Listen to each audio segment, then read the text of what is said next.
We are going through, and many times we just have to go through some fear that we haven't even recognized was in our life. And the only way sometimes we can understand that we actually have fear is by the way we talk.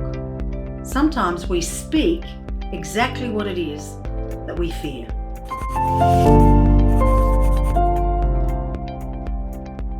That we dread, that we fret about. And if you're starting to hear yourself use that language, you better pull yourself up pretty quick, because it can seep in through your whole body. Your words are powerful, so whatever it is that you're saying that has a fear factor, pull it out and throw it out and replace it with words of faith, words that are overcoming words that are going to catapult you forward into the life you really want. Because dread cripples. Dread stops you from moving forward, and it just sucks the life out of you. So don't let fear enter your heart, because if you've got a fearful heart, you're not going to be any good to yourself. You're not going to be any good to anyone. The only way you're going to rise up is to change the way you think. Banish fear from your spoken word. Banish fear from your thinking and move forward. Replace it. The only way we're going to be transformed is to stop the fear factor in everything we think and say. You know, if we have fear, we are not going to be overcomers. We're not going to be helpful to anyone. People will know, she's panicking. She's full of fear talk. It's not an attractive place to be. If you speak faith, people are drawn to you because you have something to offer. It's positive.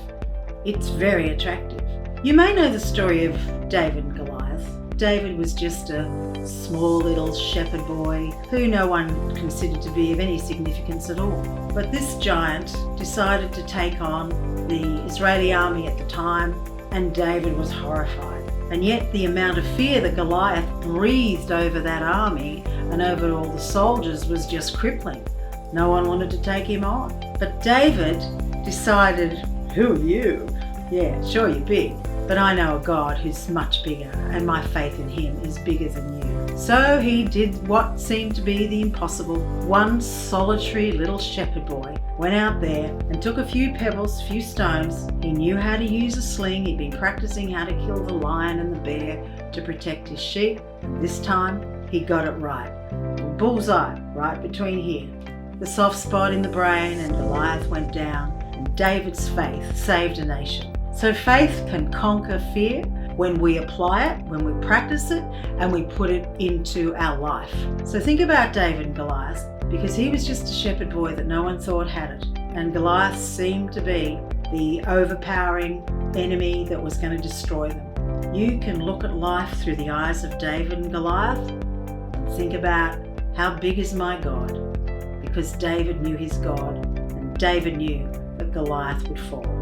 And he did.